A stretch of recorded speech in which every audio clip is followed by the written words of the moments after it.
organismo.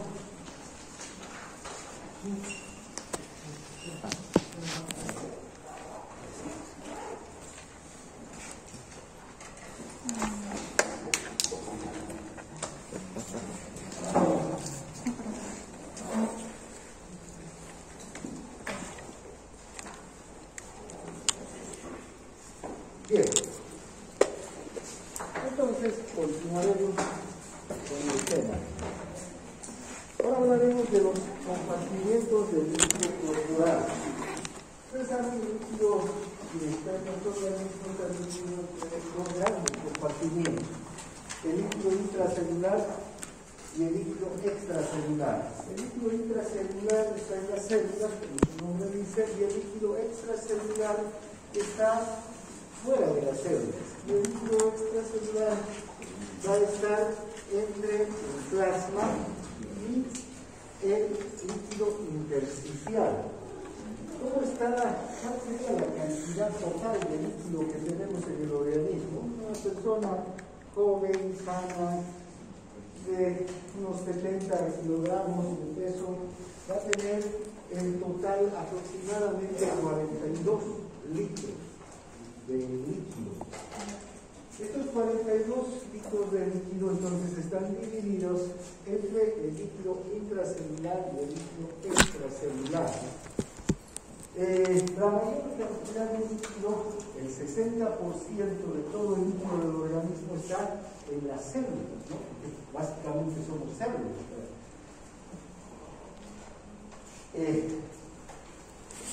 Esto equivale a 28 litros. En cambio, los 14 litros restantes están divididos entre el intersticio, que son 11 litros, y el plasma, 3 litros. El plasma que circula en la sangre. Ahora, la sangre, ustedes recordarán, es un tejido que tiene su propio compartimiento, el compartimiento vascular. Y la sangre tiene, a su vez, sus propias células y su propio líquido extracelular. Las células, los glóbulos rojos y los glóbulos blancos, en especial los glóbulos rojos, son la mayor parte de los elementos formes de la sangre. De hecho, cerca del 40% de la sangre lo conforman los glóbulos rojos, ¿no? Es el hematocrit. Entonces, el plasma, que es la parte líquida de la sangre, es 3 litros.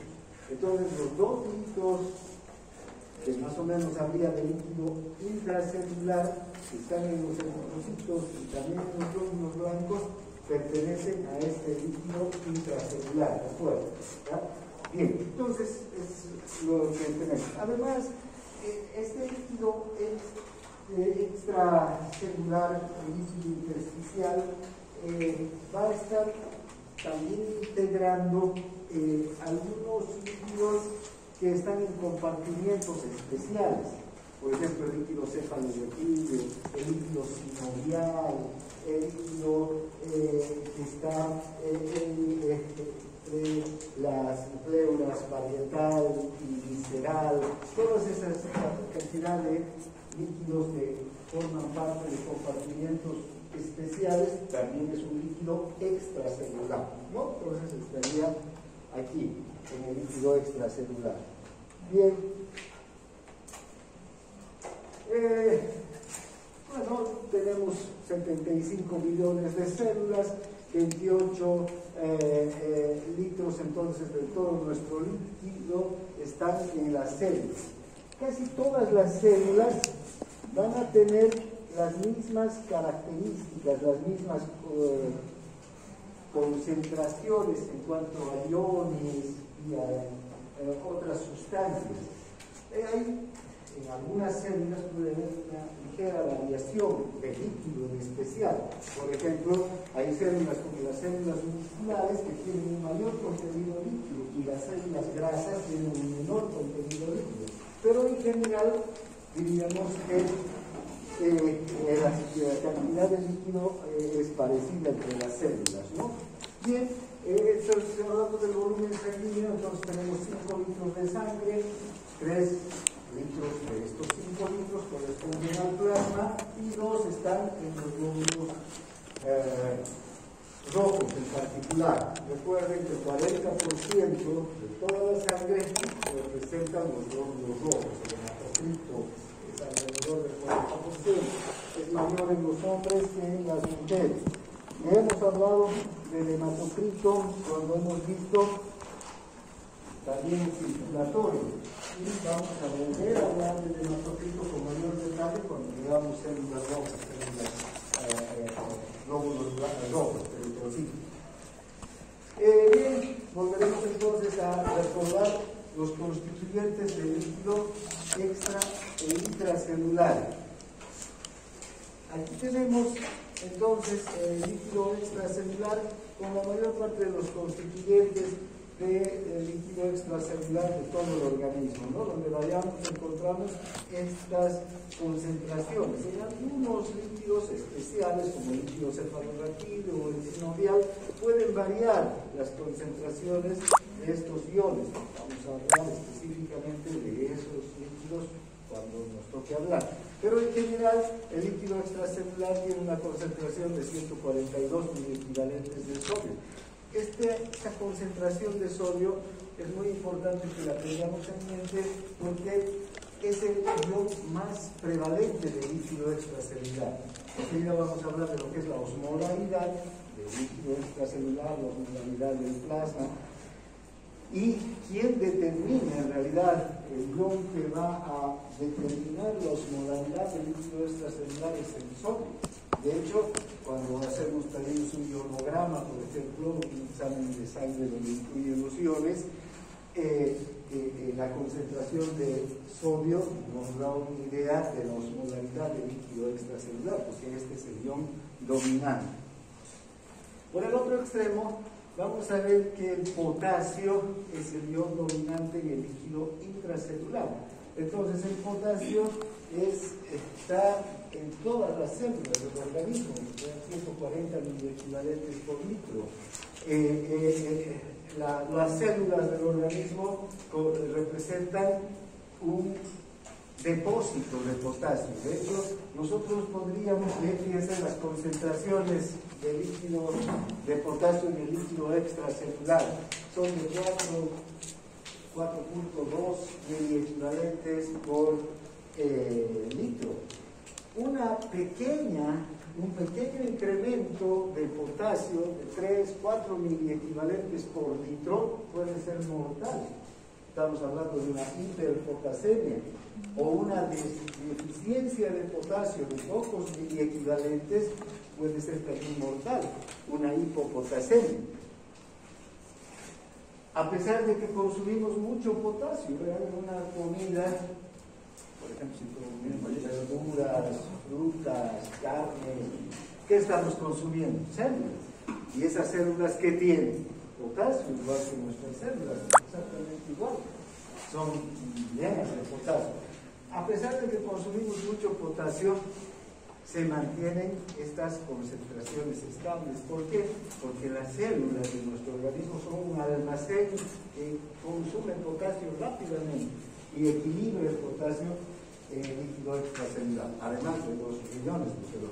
Bien, entonces también podemos observar algunos otros iones en sus concentraciones. Un ion importante que vamos a tener que tomarlo en cuenta después cuando estemos hablando del equilibrio ácido-básico es el bicarbonato.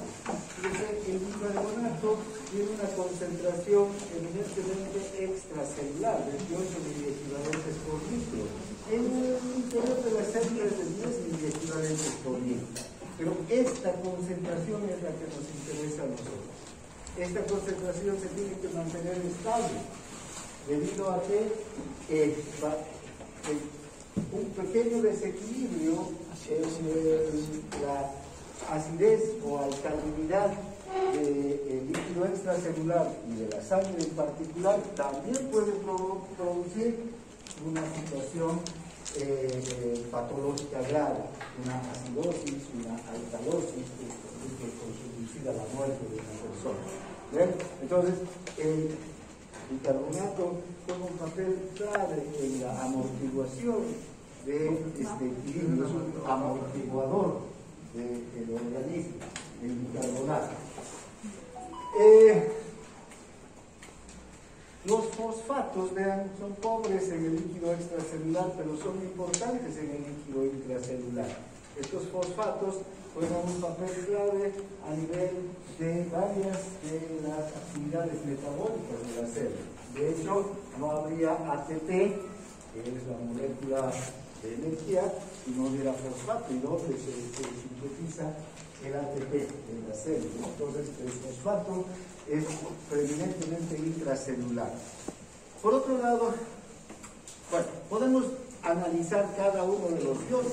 Otro ion importante en el líquido extracelular es el calcio. ¿Verdad? Y fíjense, las concentraciones de calcio son 2.4 miliequivalentes en el líquido extracelular. Es poquísimo, menos que el potasio.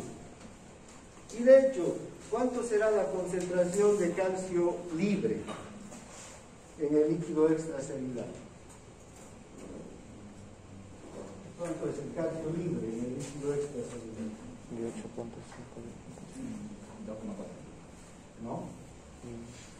De 8.5. Al final, el de Bohram.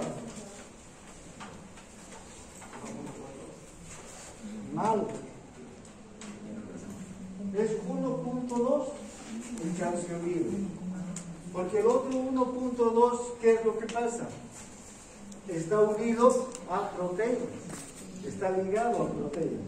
Entonces no es un calcio que interviene en las actividades de la célula a nivel de las membranas celulares. Solamente ese 1.2 interviene a nivel de la actividad celular.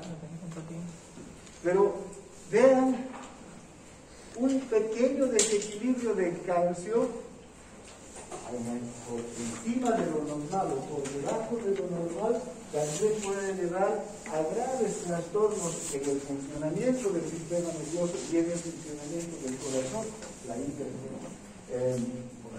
hipercalcemia o hipercalcemia puede venir a traer graves consecuencias en el funcionamiento cardíaco y en el funcionamiento del sistema nervioso también, del sistema muscular en general. Ustedes recuerdan, el calcio es esencial para la contracción del músculo esquelético, del músculo liso, del músculo cardíaco. Es esencial para la neurotransmisión. Es esencial, no hemos visto, pero vamos a hablar, para la coagulación sanguínea. Él tiene funciones claves el calcio, a pesar de tener tan poca concentración fuera de la célula. Dentro de la célula, en realidad, vean, la concentración de calcio es 1.000.000ésimo menos que en el interior o que en el exterior de la célula. En las células donde el calcio tiene importancia es, digamos, en su funcionamiento, ese calcio proviene ¿de dónde? Del líquido extracelular o del retículo sarcoplasmático, como en el músculo esquelético y el músculo cardíaco también, que el calcio del retículo endoplasmático juega un papel clave. Bien, ahora podemos observar también la glucosa, ¿verdad? En el líquido extracelular es de 90 miligramos por decilitro. Esto es el valor, la concentración normal de glucosa, puede variar de un individuo a otro, pero vean, en el líquido intracelular es de 0 a 20 miligramos. ¿Por qué será esto? Porque ni bien la glucosa entra a la célula, entra a la glucólisis, convertida en acetil-CoA, en ácido pirúvico, ¿no es verdad? Y luego al ciclo de Krebs, fosforilación oxidativa, para la obtención de ATP, o si no también es almacenada como glucógeno. Entonces casi glucosa encontramos muy poco dentro de la célula.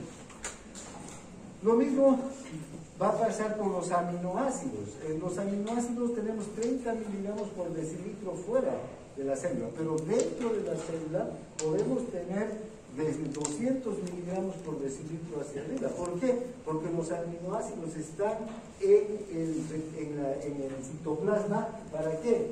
Disponibles ¿para qué? Para la síntesis de proteínas. ¿Y qué querías? ¿No? ¿No querías preguntar algo? Pensé que querías preguntar. El que quiera preguntar o intervenir, hágalo libremente, ¿verdad? De eso se trata.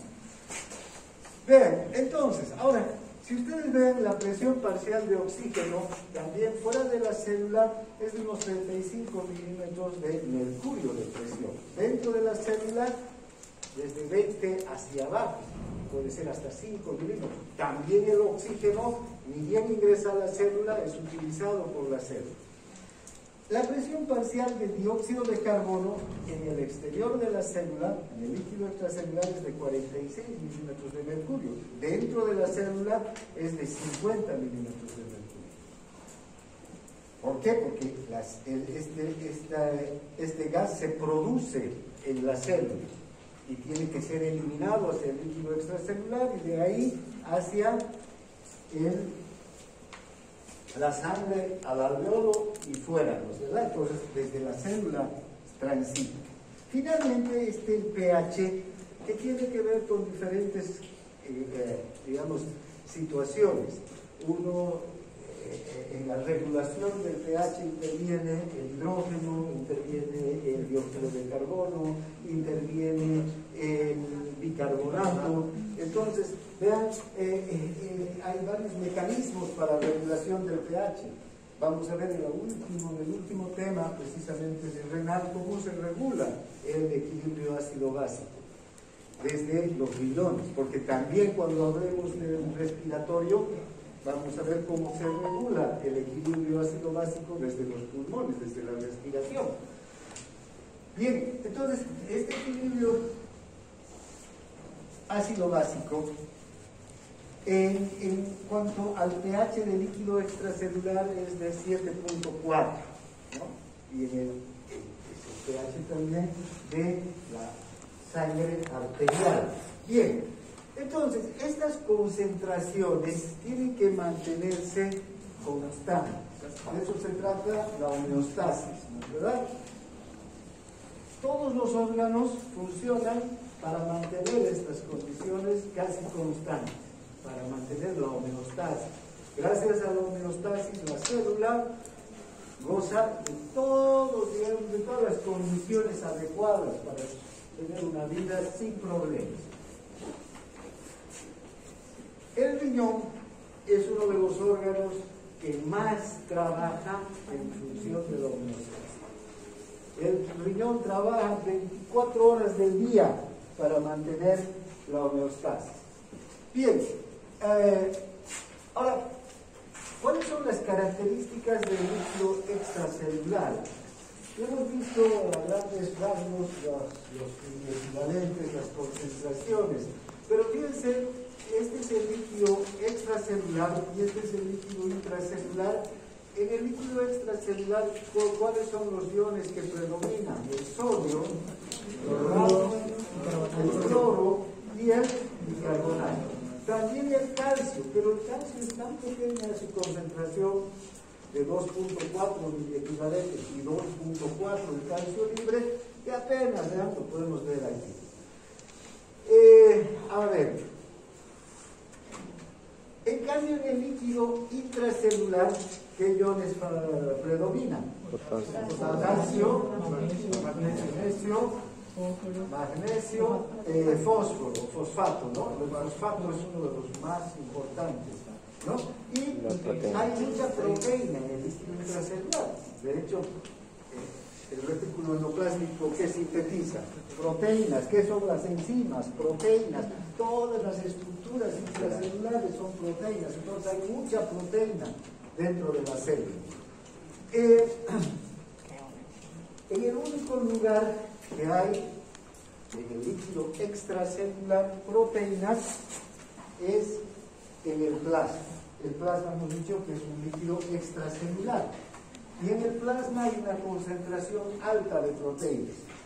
¿Sí? Está la albúmina, la globulina, hay fibrinógeno, hay protrombrina, vean, hay varios tipos de proteínas, pero las más importantes y las que más cantidad hay son las albúminas y las globulinas. Entonces,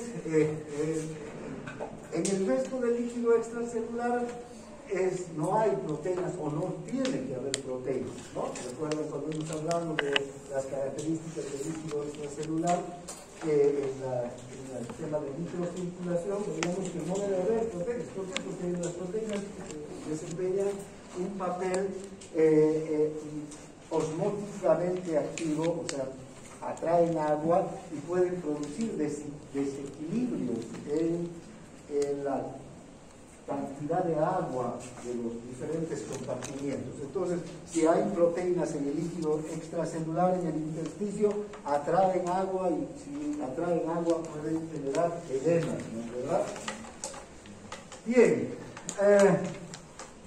Además, hay otras sustancias diferentes a los electrolitos en el plasma, como los fosfolípidos, el colesterol, hay grasas neutras, hay glucosa, hay urea, ácido láctico, ácido úrico, creatinina, bilirubina, sales biliares.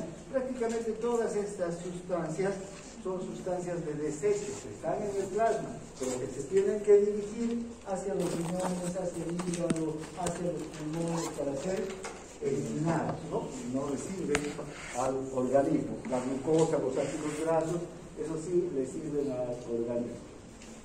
Bien, bueno, ya de esto hemos hablado.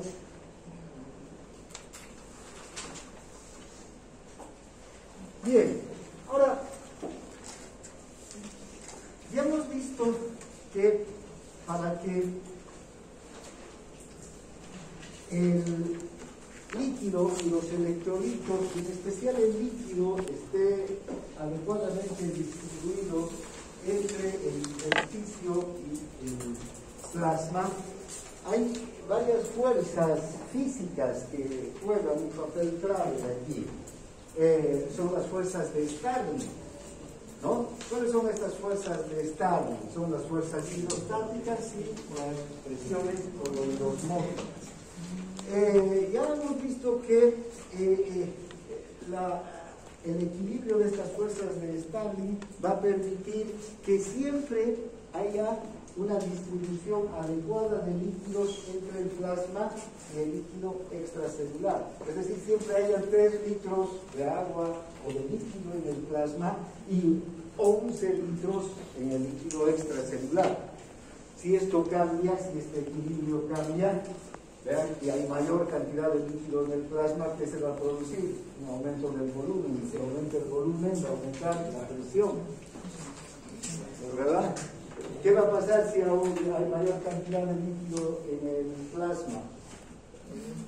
Va a haber edema, ¿no es verdad? Pues siempre tiene que haber un equilibrio. Gracias a estas fuerzas de Starling, entonces, son las que se van a producir digamos, la distribución uniforme de líquido. Hemos visto que, por ejemplo, la presión hidrostática en el capilar es de 17 milímetros de mercurio, la presión coloidosmótica en el capilar es de 28 milímetros de mercurio, la presión coloidosmótica del plasma o del líquido extracelular es de 8 milímetros de mercurio y la presión hidrostática del líquido extracelular menos 3 milímetros de mercurio. Si hacemos la suma de fuerzas que entran, que permiten el ingreso del líquido desde el intersticio hacia el capilar y del capilar hacia el intersticio, hay una fuerza neta de filtración a favor de las fuerzas que salen, ¿no? De 0,3 milímetros de mercurio. Eso hace que salga más líquido del plasma al intersticio. Pero ¿cómo se soluciona eso? Ese líquido que sale hacia el intersticio, ¿se queda en el intersticio? El sistema linfático, ¿alguien ha dicho por ahí? ¿Quién ha dicho? Bien, ¿cómo funciona el sistema linfático?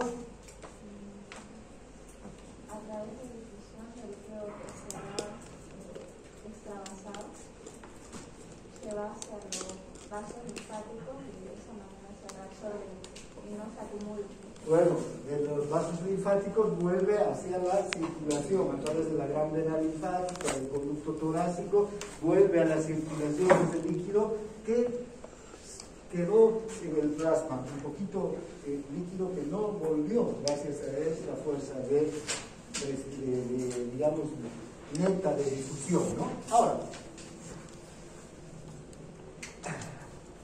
a nivel de las células, ahora, vean, la situación cambia. Aquí, si vemos, este es el capilar y estos son el tejido, las fuerzas de Starling funcionan empujando los líquidos ya sea fuera del capilar o hacia el capilar, atrayendo a través de los poros capilares. En la célula, si agrandamos una célula, no hay poros capilares, ¿no? Entonces, ¿qué va a ocurrir aquí? Aquí tenemos la membrana capilar, y en la membrana capilar hay medios de transporte, ya no son poros, son medios de transporte que transportan solutos pequeños del interior al exterior de la célula. Ahora, estas membranas, como hemos visto, son selectivamente permeables, permiten el paso de ciertos solutos e impiden el paso de otros, e incluso son selectivamente permeables al agua. No, aunque hay canales de agua, acuaporinas, que son muy permeables, no todo el tiempo va a estar circulando el agua o entrando en gran cantidad o saliendo. Hay un equilibrio entre el ingreso y la salida del agua de la célula a través de estos canales. Entonces, estas proteínas transportadoras que son permeables a solutos y agua, recuerden, son selectivamente permeables, permiten en determinado momento el paso de un soluto de la misma agua, no van a permitir que pase el agua en cualquier momento. Ahora, el agua se va a mover libremente a través de la membrana celular, gracias a que en la membrana celular hay los canales para el agua. Estos canales de agua son las acuaporinas. Ahora, ¿cómo se mueve el agua? Fíjense, el agua se mueve por un movimiento de difusión simple. El agua va de un lugar de mayor concentración a uno de menor concentración. Y el agua puede atravesar una membrana selectivamente permeable, que es permeable para el agua y es impermeable para solutos osmóticamente activos. Veamos.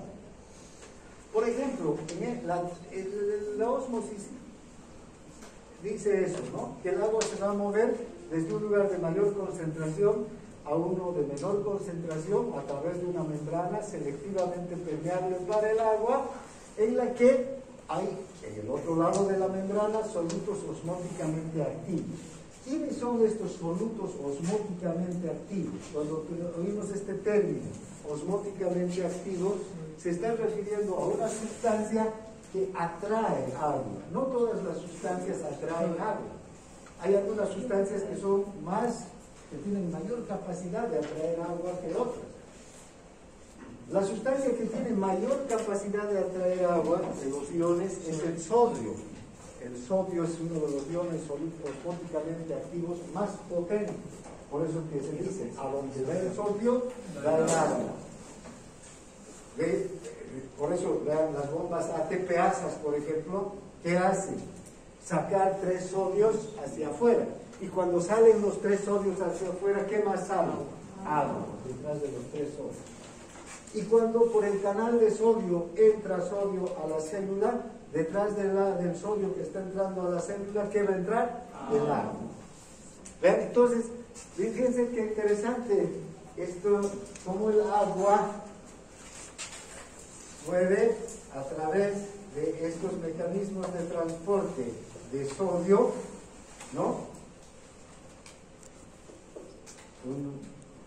Estoy haciendo aquí un esquema solamente. Cuando entra el sodio, entra también el agua. Y cuando sale el sodio, sale también el agua. Entonces, si funciona, si se abre un canal de sodio, entra el agua. Va a circular el agua a través de la membrana. Se van a cerrar los canales de sodio y el agua va a quedar bloqueada, porque no va a entrar más agua. Pero ¿qué va a suceder? Va a empezar a funcionar una ATPasa, va a salir el sodio y también va a salir el agua. Entonces, la ósmosis funciona así. El agua, las moléculas de agua atraídas por estas moléculas de soluto osmóticamente activo, que están atrayendo moléculas de agua. Ahora, esta membrana es impermeable para estos solutos, porque si esta membrana fuera permeable para estos solutos, ¿qué ocurriría?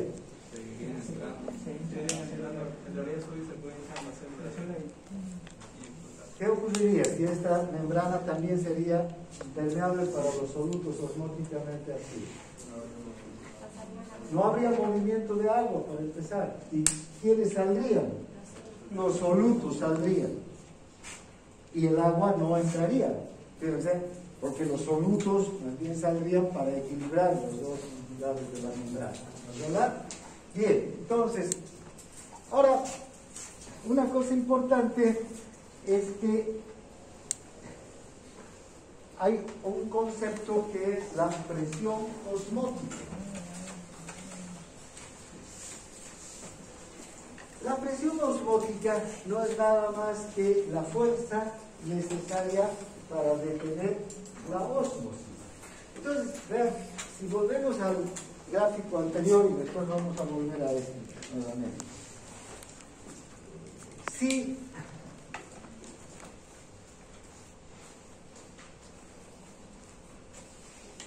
aquí en este lado solamente hay agua, ¿no? Pero en este otro lado hay agua y solutos osmóticamente activos que van a atraer las moléculas de agua. Ahora bien, el agua que está aquí, como aquí no hay, en este lado no hay solutos osmóticamente activos, esta agua pasará totalmente hacia este lado hasta quedar 0 moléculas de agua en este otro lado. No, ¿por qué? Porque hay esa fuerza, la presión osmótica, la que ejercen los propios solutos osmóticamente activos que detienen el paso del agua en un momento. ¿Entienden? O sea, no va a pasar totalmente el agua hacia el interior de la célula o hacia el exterior, sino que va a haber un momento en el que una fuerza, una presión les va a impedir el paso. Así estos canales estén abiertos, ya no va a haber paso de moléculas de agua de un espacio al otro. A eso se conoce como presión osmótica. Todos los solutos ejercen entonces una presión osmótica de, aquí nos vamos a ir, aproximadamente 19.3 milímetros de mercurio. ¿Ya? Bien, ahora, sabemos que el líquido extracelular y el líquido intracelular tienen básicamente las mismas sustancias, pero en diferentes concentraciones. Vean, por ejemplo, el plasma tiene 142 miliequivalentes. Bueno, aquí tenemos el líquido extracelular y el líquido intra, ¿ya? Entonces, haremos esta división. Las concentraciones del plasma y del líquido intersticial son parecidas. Hay una pequeña variación. Generalmente aquí esta variación es hay más iones positivos en el plasma. ¿Por qué? Por ese famoso equilibrio Donan, que es el que ejercen las proteínas sobre los iones positivos que los atraen, porque las proteínas tienen carga negativa y atraen los iones positivos. Entonces hay una pequeña diferencia, ¿no?, de más iones positivos en el plasma que en el intersticio, pero es mínima, que no afecta. Bien, fíjense, tenemos entonces que las concentraciones, aunque tienen esta pequeña diferencia, vamos a ir viendo que son diferentes a los de, realmente a las del intersticio, o del líquido intracelular. ¿Verdad? Las diferencias son enormes en diferencia, ¿no? 14 a 142, o 10 en algunas células, incluso 4.2 o 4 a 140, entonces es una diferencia, un gradiente de concentración muy grande. No vamos a repasar otra vez las concentraciones de todas estas sustancias, que ya las hemos hablado y tenemos que conocerlas, sino que nos vamos a ir aquí, al final. Si sumamos todos los solutos osmóticamente activos, que están en el líquido intersticial y en el plasma, vean, tenemos una diferencia mínima, diríamos que son iguales, ¿no? Y de hecho, vean, la osmolaridad corregida va a tener una diferencia de 1 miliosmol. Eso se debe al equilibrio Donan. Ahora, venimos al líquido intracelular. Y si sumamos todos los solutos osmóticamente activos del líquido intracelular, tenemos 301.2 miliequivalentes. Esto hace que, a pesar de que individualmente los solutos sean en concentraciones tan diferentes entre el líquido extra y el líquido intracelular, cuando sumamos todos los solutos tenemos la misma concentración. Entonces vean, si tenemos 300 miliosmoles aquí y 300 miliosmoles aquí, que son solutos osmóticamente activos, solutos que atraen agua, y aquí hay desde luego agua, ¿no? Porque si no, estos son 300 miliosmoles por litro de agua. ¿Hacia dónde va a ir el agua? A ningún lado. El agua no va a ir a ningún lado. ¿Y qué va a pasar con estos compartimientos? Se van a mantener estables. Los compartimientos siempre van a estar estables, siempre va a haber la misma cantidad de líquido en el líquido intersticial, siempre en el líquido intracelular, etc. ¿Qué pasa si consumimos sal? Veamos, aumenta aquí a 304 miliosmoles. ¿Qué va a pasar? El agua va a venir de aquí a aquí. ¿Para qué? Para equilibrar. ¿No es verdad? A ver, aquí va a haber ósmosis, va a haber un movimiento del agua desde un líquido, desde un lugar de menor concentración hacia un lugar de mayor concentración de solutos osmóticamente activos, porque aquí los solutos son los concentrados, ¿no? Entonces se van a equilibrar rápidamente. Ahora, hemos dicho entonces que cada soluto osmóticamente activo tiene capacidad de generar una presión osmótica de 19.3 milímetros de mercurio.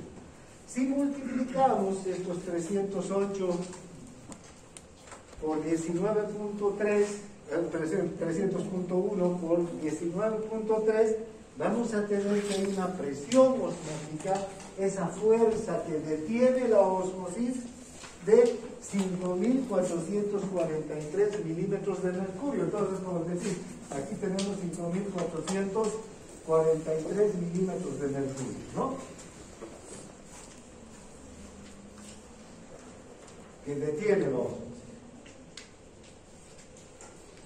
Aquí También si multiplicamos 301.2 por 19.3, vamos a tener esta presión osmótica de 5.423, casi la misma. Entonces, las fuerzas que detienen la osmosis son similares. Vean la relación entre la presión osmótica y los solutos osmóticamente activos, ¿no? Los solutos osmóticamente activos tienen capacidad entonces de atraer el agua, pero también de detener el paso del agua. Generan una presión osmótica. Eso mantiene el equilibrio. ¿Se entiende? Sí. ¿Sí? ¿Alguna duda que tengan de esto? Bien, bueno, creo que no hay más para hablar aquí. Ahora, fíjense, aquí ya podemos ver un poco qué pasa con las células en diferentes circunstancias. Aquí tenemos una célula, ¿no? Esta célula vamos a utilizar la osmolaridad de 280 miliosmoles como la osmolaridad, digamos, de la célula, de esta célula, 280 miliosmoles tiene esa célula. Si yo a esta célula que tiene 280 miliosmoles de osmolaridad, es decir, tiene sodio, potasio, cloro, todos los solutos que suman 280 miliosmoles en el interior. Lo meto en una solución, a esta célula la meto, la sumerjo en una solución, en un frasco, donde la concentración de los solutos es de 280 miliosmoles. ¿Qué va a pasar? Nada. La célula se va a mantener exactamente igual, no va a entrar ni va a salir agua. ¿No? ¿Qué pasa si a la misma célula la introduzco, la sumerjo en una solución que tiene 200 miliosmoles por litro?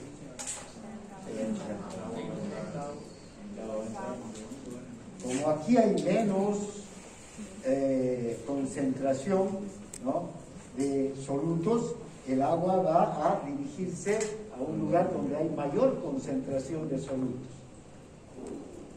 y la célula se va a hinchar.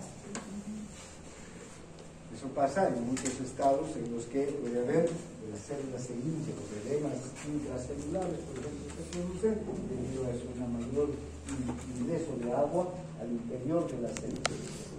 La célula puede llegar y hasta reventar, romperse, ¿no es verdad?, con tanta agua adentro. ¿Qué sucede si a la misma célula le introduzco en una solución en la que vamos a tener 360 miliosmoles por litro? La célula va a salir el agua de la célula, ¿no es verdad?, hacia donde hay mayor cantidad de solutos osmóticamente activos. Aquí son 360, entonces el agua va a salir y la célula se va a deshidratar, va a perder agua, la célula, ¿no?, se va a deshidratar. Ahora, cada una de estas soluciones con respecto a la célula va a recibir una denominación. Esta célula o este frasco, esta solución que tiene 280 miliosmoles, que es la misma concentración de solutos osmóticamente activos, la misma osmolaridad de la célula, es una concentración isotónica. Quiere decir que es igual, el término iso es igual, ¿verdad? Esta otra, que tiene una concentración menor de solutos osmóticamente activos, va a ser una concentración hipotónica, menor que la célula. Por eso, cuando hay una concentración hipotónica, la célula se va a hinchar, ¿no? Va a atraer agua. Los solutos osmóticamente activos de la célula van a atraer el agua. Y esta otra, donde la concentración de solutos osmóticamente activos es mayor y por eso mismo pierde agua, es una concentración o una solución hipertónica. ¿Está claro? Sí. Bien, entonces, ahora, lo ideal, ¿verdad?, es que nuestros líquidos sean ¿qué? Hipertónicos, isotónicos, isotónicos, ¿no? ¿Verdad? Tienen que ser isotónicos, tiene que haber. Ahora, nuestros líquidos y el agua circulan permanentemente, ese es un principio, ¿no? Cuando hemos hablado del medio interno, hemos dicho que el medio interno, el líquido que está en nuestro organismo, está permanentemente circulando, y la sangre está circulando gracias a los movimientos del corazón, ¿no? Y desde la sangre hacia el intersticio está circulando debido a ¿qué? A las fuerzas de Starling. La presión coloidosmótica, la presión hidrostática son las que van a hacer que el agua circule entre el capilar y el intersticio. Y entre la célula y el intersticio es la osmolaridad. Son estas fuerzas las que van a hacer que el agua circule. Entonces, cada vez que hay una despolarización, por ejemplo, y se abre un canal de sodio, entre el sodio se despolariza la célula y junto con el sodio, ¿qué va a entrar? Agua. ¿Verdad? El agua está circulando. Termina la despolarización, sobreviene la repolarización y enseguida ¿qué va a haber? Bueno, sale el potasio, pero además ¿qué va a haber?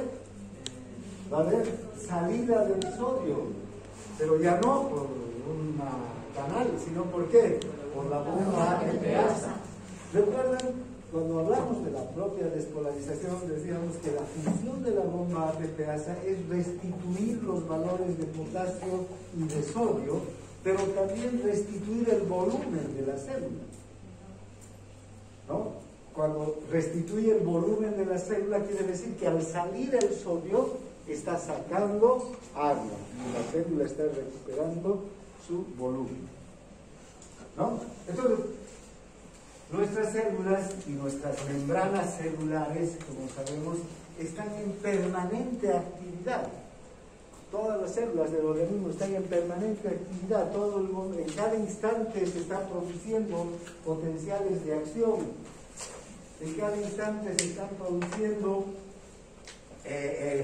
liberación de sustancias desde las células. Para esto, necesarios potenciales de acción. O las células de los músculos se están contrayendo, ya sea del músculo liso, del músculo estriado, del músculo cardíaco. O las neuronas están transmitiendo potenciales de acción, estímulos, excitadores, inhibidores.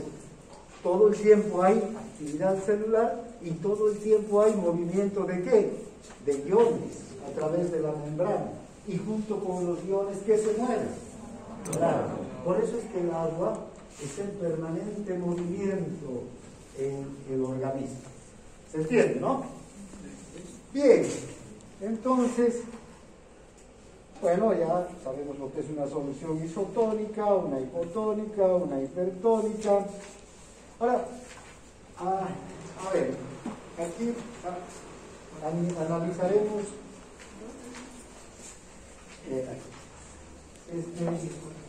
este cuadro. Y vamos a ver qué ocurre cuando adicionamos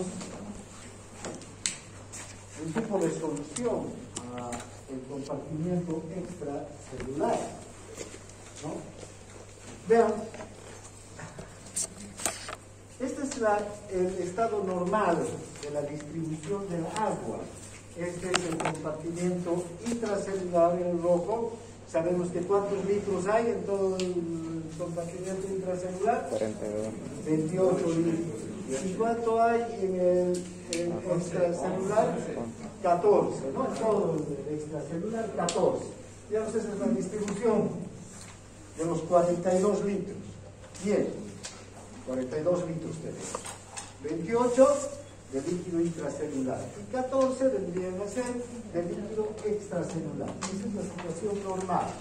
Pero ¿qué pasa si yo añado una solución isotónica de cloruro de sodio al líquido extracelular? No voy a poder añadir al líquido intracelular porque tendría que añadir célula por célula. Pero pongo una solución isotónica de cloruro de sodio a través de la vena y entra a la sangre y hacia el líquido extracelular. ¿Qué va a pasar si esta concentración es isotónica?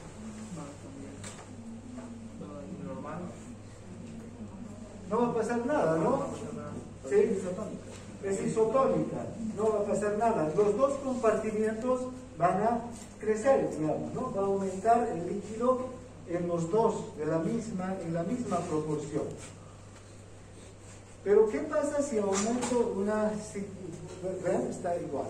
¿Qué pasa si añado una solución hipotónica? Entra agua de azul. Hipotónica. ¿Qué va a ocurrir? Hipotónica. El agua de la célula va a salir agua hacia el compartimiento extracelular, ¿no es verdad? ¿Y qué pasa si añado una solución hipertónica de la célula, pero en otro caso, si es hipotónica del compartimiento va a ir a la célula? ¿Y qué va a crecer? El compartimiento intracelular, ¿verdad? Se va a hinchar la célula. Y si añado una solución hipertónica, va a salir el agua de la célula y va a crecer el compartimiento extracelular. La célula se va a deshidratar. Entonces, ¿verdad? Ahora, hay en la medicina, hay soluciones isotónicas, por ejemplo, cloruro de sodio al 9%, hay soluciones isotónicas también de glucosa al 5%, ¿no? La glucosa también es osmóticamente activa. Hay soluciones hipertónicas, hay soluciones isotónicas. Entonces, estas soluciones de gran volumen, que son las que se llaman sueros, ¿no? El suero fisiológico, el suero Ringer, el lactato de Hartmann, las soluciones hipotónicas. Esas soluciones se administran en cada caso en particular. Si hay una deshidratación, si hay si hay edema, entonces se van administrando la solución adecuada. Bien, entonces hay algunas anomalías o desequilibrios por las concentraciones en los iones con relación al agua, ¿no? Bien, primero vamos a tener anomalías químicas en la regulación del volumen del líquido. Puede haber una hiponatremia. ¿Qué significa hiponatremia? La concentración plasmática de sodio está por debajo de los 142 miliequivalentes. No tiene que haber mucho, quiere ser por debajo de 139, 138, 137 miliequivalentes de sodio, ya estamos hablando de una hiponatremia. No tiene que bajar el sodio a 110. Ahora, ¿cuál es el exceso o cuáles son las causas para que ocurra esta hiponatremia? El exceso de agua. Si hay una retención excesiva de agua, va a diluirse el espacio extracelular por una cantidad excesiva de agua. ¿Cuándo ocurre eso, por ejemplo? Cuando se secreta la hormona antidiurética. Esta hormona, la antidiurética, lo único que hace es retener agua en el tubo. Vamos a ver después, vamos a hablar de la hormona antidiurética y sus funciones, pero lo que hace es llega a las células de los túbulos, y aquí esta hormona actúa en la síntesis de proteínas, activa la síntesis de proteínas de estas células. ¿Y qué proteína activará? Canales de agua. Hace que la célula forme más canales de agua. ¿Para qué? Para que el agua se reabsorba desde el túbulo, pero solo agua, agua pura. Entonces aumenta la cantidad de agua en el líquido intersticial, ¿no? Pérdida de sodio también, cuando hay una pérdida excesiva de sodio, por ejemplo una deshidratación hiposmótica, ¿no? Cuando se pierde por diarrea, por vómitos, ¿no? Hay una hiponatremia, se pierde sodio, ¿no?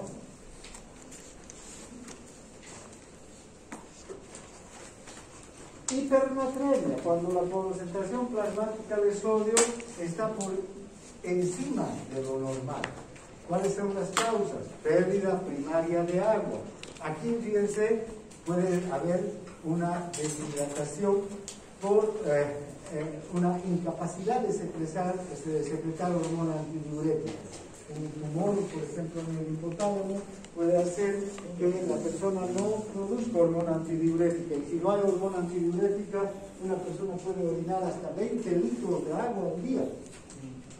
Esa se llama diabetes insípida, porque es una diabetes que no tiene nada que ver con la glucosa, sino es solo pérdida de agua pura, porque no hay hormona antidiurética, no retiene agua. También la deshidratación por una ingestión menor de agua. Si tomo menos agua, obviamente, no me voy a ir deshidratando. Y si sudo y no tomo agua, me voy a deshidratar más todavía. Voy a perder agua y voy a retener sodio. Y también por un exceso de sodio, ¿no? Puede ser, en este caso, por una secreción excesiva de otra hormona, la hormona aldosterona. La aldosterona, a diferencia de la hormona antidiurética, la aldosterona también actúa sobre las células principales de los túbulos y también actúa en la síntesis de proteínas, interviene en la síntesis de proteínas. Pero en este caso, lo que hace que se sintetice es una ATPasa, sodio y potasio, que solo reabsorbe agua. Y no hay el canal de agua para que solo reabsorbe sodio. Y no hay el canal de agua para que se reabsorba agua junto con el sodio. Entonces se reabsorbe sodio exclusivamente. Entonces, eso puede hacer que haya una mayor concentración de sodio en el organismo, ¿no? Bien, estas son situaciones que se dan. El edema, finalmente, es un exceso de líquido en los tejidos, ¿no? En el intersticio en especial, ¿no?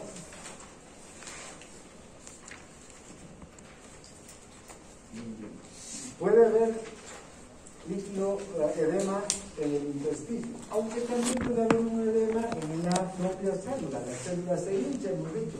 Si la célula se hincha, la célula está edematizada. ¿Por qué? Porque tiene un exceso de agua. Cuando hay un desequilibrio osmótico entre la célula y el medio, el intersticio, puede entrar más agua y hinchar a la célula. El edema intracelular está producida por la depresión de los sistemas metabólicos de los tejidos, generalmente, ¿sí? Alteraciones en la nutrición celular, cuando faltan proteínas, en especial a nivel de las células, se produce este edema. En la desnutrición proteica se suele producir este edema de la célula celular, intracelular. Y el edema extracelular, ya hemos visto varias de sus causas, ¿no? Una, por ejemplo, es un aumento de la presión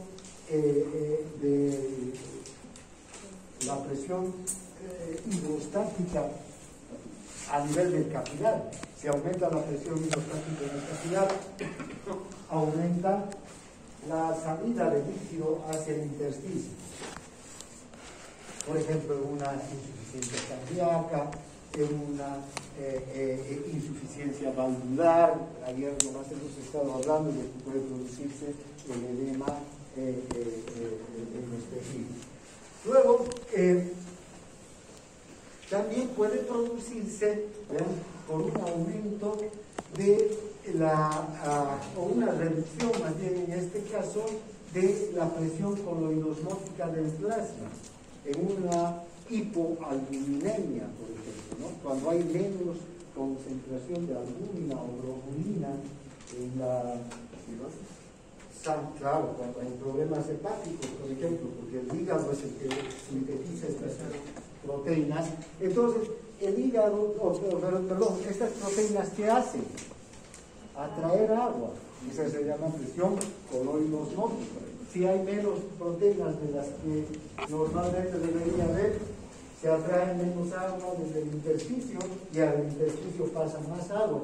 Se desequilibran las fuerzas de Starling. Hay una mayor, digamos, fuerza neta de filtración a favor de los líquidos que salen desde el capilar hacia el intersticio, ¿no? Bien, también puede ser causado este edema por la incapacidad de los linfáticos para retornar el líquido hacia la sangre. ¿Verdad? ¿Qué sucede si estas son las células? Vamos a aprovechar esto y aquí están los vasos linfáticos. Sabemos que hay un líquido, una cantidad de líquido de aproximadamente 2.5 litros al día por esta fuerza neta de filtración a favor de la salida, que se queda en el intersticio. Este líquido normalmente sirve para limpiar, para barrer las impurezas que están en el intersticio y llevar hasta los linfáticos, y con los linfáticos retornar a la sangre, a la vena cava. Pero ¿qué ocurre si hay obstrucciones en los vasos linfáticos? No va a poder circular el líquido. ¿Y aquí qué va a ocurrir? Se va a acumular el líquido y se va a producir edema, ¿no? Extracelular. Edema extracelular, ¿no? Entonces son las causas de edema.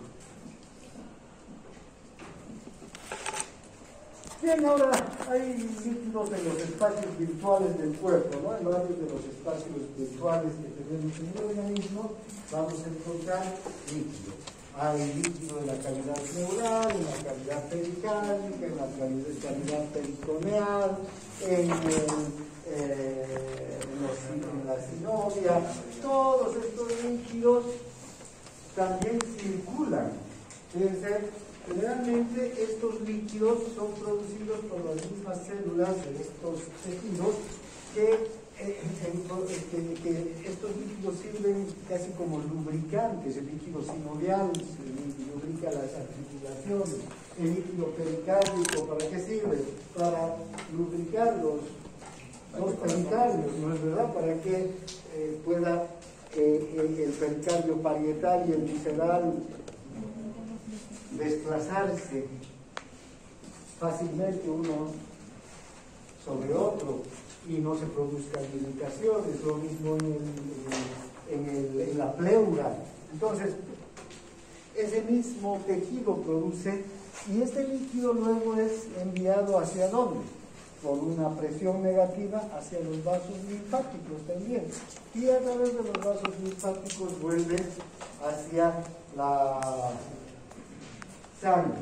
En el caso del líquido cefalorraquídeo, ¿por dónde se reabsorbe el líquido cefalorraquídeo? Por los plexos coroideos, ¿no? Plexos venosos coroideos, que son los que se encargan de reabsorber y volverlos a los vasos, ¿no?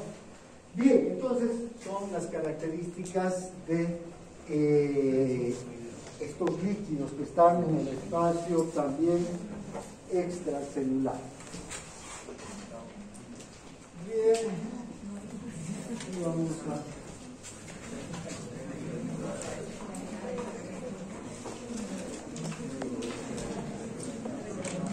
¿Qué pasará? ¿Tú pensas en qué hora? Ah, no, tu grabación Cataluña.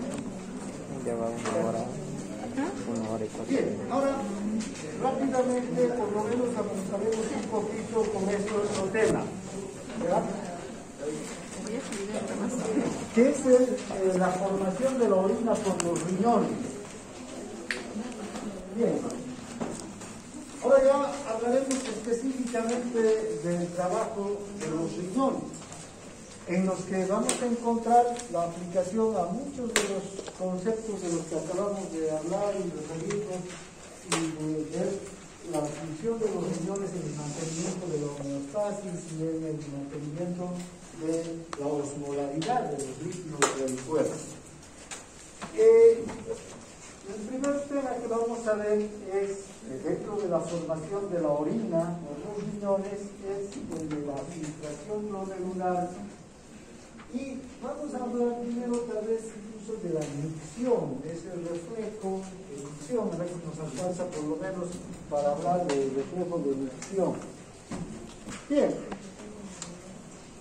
los riñones son, como les decía hace un momento, los órganos tal vez más importantes en el mantenimiento de la homeostasis. Esto sin quitarle importancia a todos los otros órganos, porque sin hígado no vivimos, sin cerebro, sin sistema nervioso no vivimos, sin corazón no vivimos, y todos los órganos contribuyen a la homeostasis, ¿no, verdad? Pero vean, el trabajo del riñón realmente es un trabajo incesante, segundo a segundo trabaja en el riñón manteniendo la homeostasis. ¿Qué hace? Excreta, elimina todos los productos de desecho del metabolismo.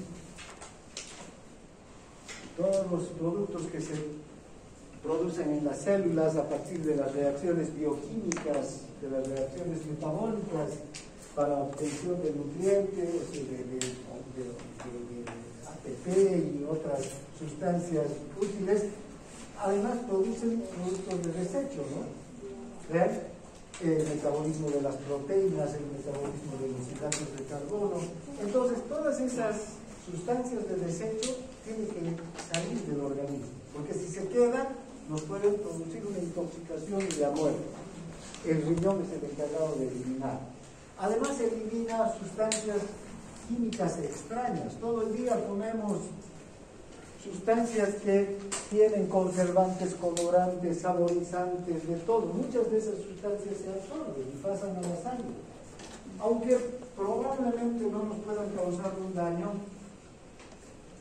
son sustancias extrañas al organismo, no son nutrientes, son químicos que les añaden a las comidas. Tienen que ser eliminados, no se pueden quedar en nuestro organismo. Si tomamos un medicamento, también ese medicamento se absorbe, ingresa a la circulación, cumple con su función en el tejido en el que va a aumentar o disminuir una función de las células y finalmente se metaboliza y tiene que ser eliminado, no se puede quedar esa molécula en nuestro organismo. También los riñones eliminan una gran cantidad de medicamentos, junto con la bilis, con el hígado a través de la bilis, son los órganos más involucrados en la eliminación de medicamentos. Además, los metabolitos de las hormonas, todas las hormonas, después de su vida útil, se transforman las hormonas, los corticoides, los esteroides sexuales, las catecolaminas, se metabolizan y tienen que ser eliminadas. Se eliminan también por el riñón. Toda sustancia que no sirve entonces al organismo va a ser eliminado por el riñón. Otras sustancias por la bilis también, pero el riñón es uno de los que más trabaja en este sentido. Luego está en la regulación del equilibrio hídrico y electrolítico. Al día nosotros filtramos, nuestras nefronas filtran 180 litros de líquido, desde el glomérulo hacia los túbulos. Y solamente 1 litro orinamos, se convierte en orina. 179 litros tienen que volver al organismo. Se filtran más de 25.000 miliequivalentes de sodio en esas 24 horas. solamente unos 100, 150 miliequivalentes de esos 25.000 y más se eliminan con la orina. El resto, más del 99.9, vuelve al organismo, no se elimina. ¿Vean? No orinamos 180 litros de agua al día, ¿no? Solamente 1 litro, o a veces menos también. Depende de la cantidad de agua que se da. Hemos visto ya. Entonces, el riñón lo que hace es filtrar para luego reabsorber todo lo que exactamente el organismo necesita. Lo que no necesita, 1 miliequivalente más de sodio que no necesita, lo va a eliminar. Pero si necesita 1 miliequivalente más, lo va a retener. Ese es el mecanismo del riñón. Mediante la filtración y la reabsorción tubular. ¿Ya? Entonces, el agua también y los electrolitos se mantienen en condiciones constantes gracias al trabajo del riñón. Vamos a ver paso por paso cómo se da esto. Luego está la regulación de la osmolaridad. Esta osmolaridad de 300 miliosmoles que está en el por litro, que está en el líquido extracelular, esa es responsabilidad del riñón. Luego, la regulación de la presión arterial. Bueno, ya hemos visto, ¿no? Cuántos mecanismos interviene el riñón. El mecanismo de la diuresis por presión, de natriuresis por presión, el sistema de regulación renal líquido corporal, que es el sistema que mantiene la presión a largo plazo. Y además está también el sistema renina-angiotensina, por el riñón. Entonces, el riñón tiene un papel clave en la regulación de la el equilibrio ácido-base. También en la secreción de sodio, de bicarbonato y de, más que secreción, reabsorción de bicarbonato y secreción de iones hidrógeno en los tubos. El hidrógeno es un indicador de acidez y el bicarbonato de alcalinidad. Entre estos dos iones tiene que haber equilibrio. Eso se encarga el riñón. Luego está la secreción, metabolismo y excreción de muchas hormonas. De hecho, el riñón sintetiza 2 hormonas. Sintetiza la eritropoyetina, que sirve para la producción de glóbulos rojos, y la vitamina D para la absorción de calcio. Y finalmente el riñón está involucrado con la gluconeogenia. ¿Qué es la gluconeogenia? La formación de glucosa a partir de aminoácidos. Cuando hay, entonces, el organismo no tiene fuentes de glucosa de la dieta, ¿qué hace? Transforma los aminoácidos en glucosa para garantizar que haya una permanente provisión de glucosa, en especial ¿para quién? Para el cerebro, ¿no? El cerebro no puede vivir sin glucosa. Bien. Doctor, una preguntita. Si el riñón, digamos, se daña y deja de producir eritropoyetina, ¿puede haber una anemia?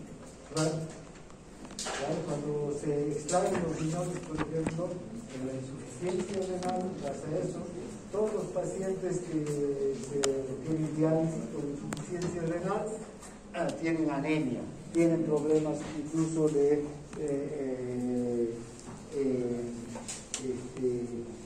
en especial anemia, ¿no? Y ¿qué es lo que hay que hacer? Transfundir sangre. O sea, ellos tienen que recibir transfusiones Constantemente. Claro. Cada cierto periodo de tiempo, ¿no? Bien, ahora rápidamente, para no guardarnos esta parte, solo es hacer un recuerdo anatómico. Ustedes pueden más bien pasar a dar esta clase aquí, porque acaban de pasar anatomía, yo he pasado 45 años creo, entonces más frescos están. Pero el riñón es un órgano par que está en la pared posterior del abdomen por detrás del peritoneo. ¿verdad?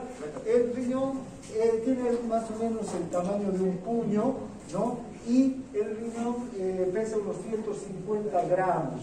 Hay variaciones individuales, pero son órganos pequeños en realidad. ¿Qué características tiene el riñón? Vean, tiene la forma de una haba, ¿no? Y tiene una cara interna, un borde externo, una cara externa. En la cara interna o medial, la que da la mitad del organismo, está el ilio. En el ilio, por el ilio más bien pasa la arteria renal, la vena renal, los vasos linfáticos, los nervios y la pelvis renal que se continúa con ureter, ¿no? Entonces, también el riñón tiene su propia cápsula, una cápsula muy fibrosa, muy resistente, que lo protege de golpes y de todo lo demás. El riñón además se divide, ya desde el punto de vista de estructura interna, en una zona de la corteza. Esta parte, fíjense, es una línea, es una interlineada, digamos, aquí, ¿no? Entonces lo que está por fuera es la corteza. Y lo que está adentro es la médula. ¿Ya? La médula. Recuerden estos dos límites. O este límite entre estas dos zonas, más bien. En el borde de la corteza empiezan estas estructuras que son las pirámides renales. Estas pirámides, ¿por qué están formadas? Por nefronas. Las pirámides van a terminar hacia el lado interno de la médula en los cálices. Y los cálices se continúan con la pelvis. O sea, la orina formada por las nefronas sale por aquí hacia la pelvis y luego hacia los uréteres, ¿no?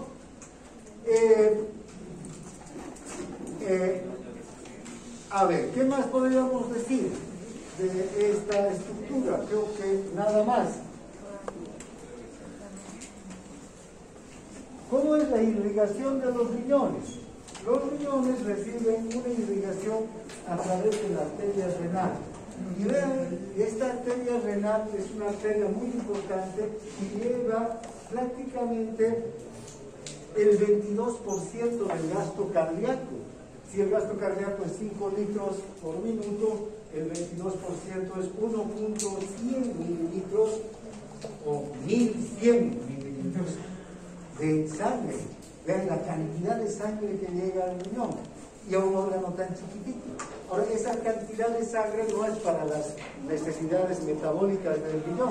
Esa sangre está yendo al riñón ¿para qué? Para filtrarse, para eliminar lo que no sirve y quedarse con lo que sirve, ¿no? Ahora vean, esta arteria renal se va a ir subdividiendo primero en las arterias interlobulares, luego en las interlobuliares, luego en las arterias arciformes y finalmente va a terminar en estos vasos, en las arteriolas aferentes que van a formar el glomérulo y a la salida del glomérulo la arteriola eferente. ¿Ya?